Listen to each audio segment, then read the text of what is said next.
नमस्कार, आप सबका स्वागत है हमारे चैनल दिशा संदेश मीडिया में। और आज हमारे साथ हैं भजनलाल शर्मा जी, सांगानेर के नवनिर्वाचित विधायक।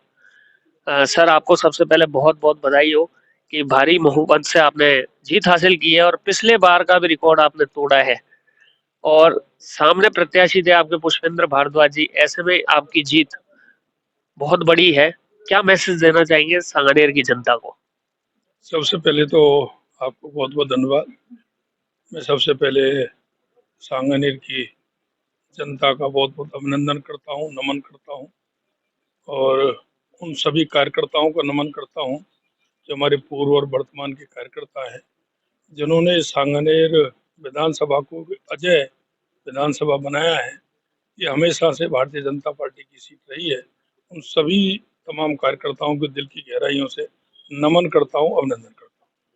तमाम कार्यकर्ता आपके साथ लगे रहे। कई लोगों ने कहा भजनलाल जी बाहरी है, बताया इनको कि वाकई बाहरी नहीं है। आप कैसे जनता को आश्वस्त करना चाहेंगे इस चीज के लिए? देखो, मैं कहना चाहता हूँ, हमेशा कांग्रेस ने भ्रष्टाचार की राजनीति की है, तुष्टीकरण की राजनीति की है, झूठ और लूट की राजनीति की है। जहाँ कांग्रेस को फायदा दिखता है वो राजनीति करती है। कांग्रेस को लगा कि ये भारी का मुद्दा हमारा ऐसा रहेगा, जबकि जनता ने उनको करारा जवाब दिया है कि भारी कौन है, भारी किसको कहते हैं, ये जनता ने जवाब दे दिया।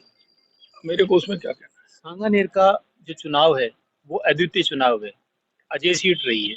2024 से जोड़ के कैसे देखते हैं आप? निश्चित रूप से 2023 में एक ऐतिहासिक 2024 में एक ऐतिहासिक जीत रहेगी और पहले भी रही है।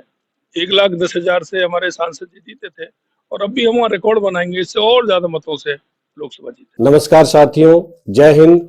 मैं राम सिंह गुर्जर, पार्षद प्रत्याशी, ward number 96, Bharatiya Janata party Sanganer. जैसा कि आपको विदित है कि कल राजस्थान विधानसभा के 199 सीटों के जो नतीजे आए हैं, भारतीय जनता पार्टी को पूर्ण बहुमत से जनता ने चुन के भेजा है और आदरणीय हमारे भजनलाल जी भाई साहब को 48,081 वोटों से जीत मिली है।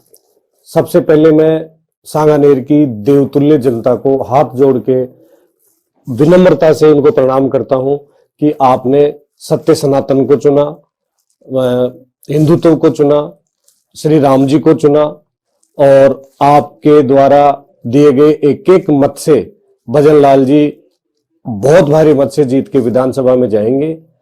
गवर्नमेंट बीजेपी की बन गई, उस हिसाब से सांगानेर के विकास कार्य जो पिछली सरकारों में नहीं हो पाए थे वो भी होंगे और एक एक कार्यकर्ता की ये जीत है। ये जो लोग भगवान राम को काल्पनिक बताते थे, ये जो लोग कहते थे सनातन को मिटाने की बात करते थे, मैं थोड़ा सा बताना चाहूंगा कि भारत में सबसे पहले पुर्तगाली आए, फिर डच आए, फिर फ्रांसीसी आए, फिर मुगल आए और फिर आए अंग्रेज। अरे भाई, जब इतने आप लोगों के कालखंड में सनातन नहीं मिटा, आप क्या सनातन को मिटाओगे? तो मेरा ये आपसे निवेदन है कि ये सब कोरी काल्पनिक बातें हैं और ये सत्य की जीत है, सनातन की जीत है, भारतीय जनता पार्टी के एक एक देवतुल्य मतदाता की जीत है और एक एक भारतीय जनता पार्टी के कार्यकर्ता की जीत है। जय श्री राम, भारत माता की जय। तो कह सकते हैं कि सांगानेर भाजपा गढ़ ही है, क्योंकि इस बार जिस हिसाब से दावे किए गए थे कांग्रेस के द्वारा कि हम भाजपा के गढ़ में सेंध लगा रहे हैं, लेकिन ऐसा कुछ दिखा नहीं, बल्कि पिछले चुनावों का अगर रिकॉर्ड उठा के देखें तो उससे ज्यादा मतों से भाजपा ने यहाँ जीत हासिल की है। निश्चित रूप से मैंने जैसा पहले कहा, उन सभी कार्यकर्ताओं के परिश्रम को, उस विचार को मैं बहुत बहुत धन्यवाद देता हूँ, अभिनंदन करता हूँ कि जिन्होंने अजय बनाया।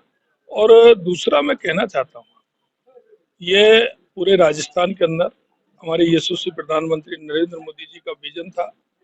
जनता ने उस विजन पर विश्वास किया है कि देश के यशस्वी प्रधानमंत्री नरेंद्र मोदी जी जो कहते हैं वो करते हैं वो ही कहते हैं। सबका साथ, सबका विकास, सबका विश्वास जो विजन है, उस विजन को राजस्थान के अंदर जनता ने स्वीकार किया है। चुनाव जीतने के बाद सांगानेर विधानसभा क्षेत्र में प्राथमिकता क्या रहेगी आपकी? देखो, निश्चित रूप से प्राथमिकता है कि पिछले 5 साल में कांग्रेस ने कुछ नहीं किया। जो नई कॉलोनियां डेवलप हुई हैं उसमें सीवरेज की समस्या है, पानी की समस्या है, सड़क की समस्या है, निश्चित रूप से उसको पूरा करेंगे। दूसरा, जो मेट्रो है, वास्तव में जयपुर के अंदर मेट्रो का अगर सही उपयोग है तो हमारा टोंक रोड सीतापुरा से लेकर के सांगानेर तक है, निश्चित रूप से ये फेज होना आवश्यक है, इसको पूरा करेंगे। दूसरा मैं बताना चाहता हूँ कि सांगानेर देश में नहीं दुनिया में प्रसिद्ध है अपनी रंगाई और छपाई के, तो वो हमारे जो कारखाने हैं उनको बढ़ा। भारत माता की जय, जय श्री राम। साथियों, कल राजस्थान विधानसभा के परिणाम नजर आए और जिस तरह राजस्थान की जनता ने भारतीय जनता पार्टी को पूर्ण बहुमत की सरकार बनाने का कार्य किया है, इसका राजस्थान वासियों का और विशेष रूप से सांगानेर के मतदाताओं का बहुत बहुत आभार। सांगानेर के लोकप्रिय विधायक आदरणीय भजनलाल जी शर्मा जो रिकॉर्ड मतों से जीतकर इस विधानसभा में जाकर सांगानेर की आवाज उठाएंगे, निश्चित रूप से राजस्थान और सांगानेर अब विकास की ओर दौड़ेगा, सुशासन कायम होगा। तुष्टीकरण की जो नीतियां थी, जो महिलाओं के साथ अत्याचार हो रहा था, युवाओं के साथ जो अत्याचार हो रहा था, ये सब पूर्णतः अब समाप्त होते हुए नजर आएंगे और यहां पर राजस्थान में विकास की गंगा बहेगी। डबल इंजन की सरकार नरेंद्र मोदी जी के साथ राजस्थान भी अब विकास की ओर आगे बढ़ेगा।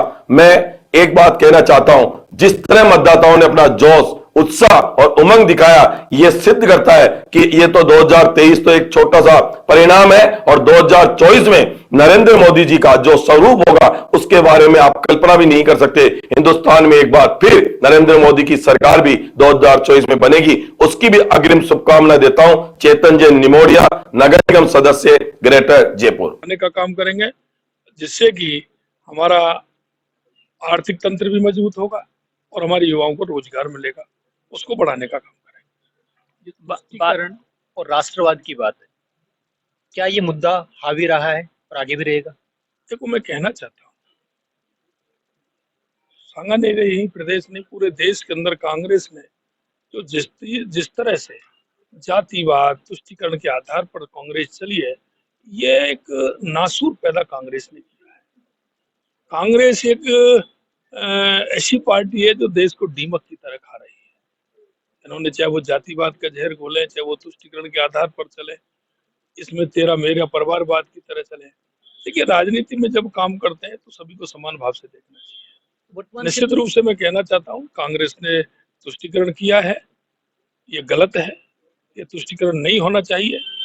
आज मैं कहता हूँ कि राजस्थान में पिछले 5 सालों में जितना तुष्टीकरण कांग्रेस ने किया है उसकी सीमाएं पार की हैं, जितना भ्रष्टाचार किया है उसकी सीमा पार की है। निश्चित रूप से जनता को विश्वास है कि भारतीय जनता पार्टी एक स्वच्छ और एक अच्छा शासन देगी। उसने उस पर विश्वास किया है और जनता ने हमको एक अपार बहुमत देने का काम किया है। सर, सांगानेर की अगर बात करें तो बीसलपुर पानी की समस्या और एक सांगानेर में जाम की समस्या, ये बहुत प्रमुख समस्या है और बहुत बड़ी समस्या है। इसको लेकर क्या प्रयास रहेंगे आप? मैंने बताया है आपको, पानी की जो समस्या है, निश्चित रूप से बीसलपुर का पानी सांगानेर में होके जाता है, लेकिन सांगानेर को नहीं मिलता है। निश्चित रूप से सांगानेर को पानी मिले, इसका पूरा पूरा हम प्रयास करेंगे। जाम की जो समस्या हमारी है, वहाँ जो हमारे राज्य सरकार के हमारे जो कार्यालय है, निश्चित रूप से उनको भी वहाँ से कहीं इस तरह से करेंगे तो जाम की समस्या नहीं आए, उसका भी व्यवस्था होगी। और जो मूलभूत समस्या है, चाहे वो कोई भी हो, निश्चित रूप से उस पर ध्यान दे करके, क्योंकि भारतीय जनता पार्टी का विजन होता है कि समस्या, जनता की समस्या का समाधान, और भारतीय जनता पार्टी का हर कार्यकर्ता सोचता है। एक छोटा सा कार्यकर्ता, हमारा मंडल का कार्यकर्ता हो या हमारा बूथ का कार्यकर्ता है, अगर जनता के बीच में जाकर के कहता है तो जनता उसका विश्वास करती है। जनता को ये विश्वास हो गया है कि भाजपा वाले हैं जो कुछ कहते हैं वो करते हैं। हमारे हर कार्यकर्ता पर जनता का व्यक्ति विश्वास करता है। ये बिल्कुल इस चुनावों में दिखाया है, जो परिणाम है उसी का अनुरूप है। हाँ, निश्चित रूप से है कि हमारे कार्यकर्ता जो भी कहता है, हमारा कोई भी कार्यकर्ता हो, जनता के बीच में अपनी बात रखता है तो जनता उस पर विश्वास करती है, क्योंकि जनता को पता है ये भाजपा वाले हैं, जो कहते हैं वो ही करते हैं। निश्चित रूप से करेंगे। चलते चलते कुछ सटीक सवाल, जीत का श्रेय मेरी सांगानेर की जनता और मेरे कार्यकर्ता। भजनलाल शर्मा सख्त है या नरम है? देखिए, जहाँ शक्ति की आवश्यकता होती है वहाँ शक्ति भी है, जहाँ नरम की होती है कार्यकर्ताओं के बीच में, जनता के बीच में नरम है। राजनीतिक दोहरा आडंबर, दोहरी खाल होती है, अगर आपको समझौता और अटल विश्वास दोनों में क्या चुनना पड़े? देखिए, मैं आपको एक बात बताता हूँ, राजनीति की है, लेकिन अटल विश्वास जो होता है, काम के प्रति जो भाव होता है, श्रद्धा होती है, पार्टी के प्रति या काम के प्रति समर्पण होता है, ये सारे रास्ते अपने आप निकलते चले जाते हैं। उसमें कुछ नहीं, सच्चाई का रास्ता हमेशा सच्चा होता है और अच्छा होता है। सांगानेर की जनता को दिशा संदेश के माध्यम से क्या संदेश देना चाहिए? बस मैं इतना ही कहना चाहता हूँ, सांगानेर की जनता ने मेरे ऊपर विश्वास किया है। निश्चित रूप से मैं यही कहना चाहता हूँ, जिस भाव से उन्होंने विश्वास किया है, उस भाव को टूटने नहीं दूंगा, यह मैं जनता को कहना चाहता हूँ। तो हमारे साथ थे अभी सांगानेर के विधायक भजनलाल शर्मा जी, और सांगानेर की हर अपडेट्स के लिए हमारे चैनल पे आप जुड़े रहिए, दिशा संदेश मीडिया।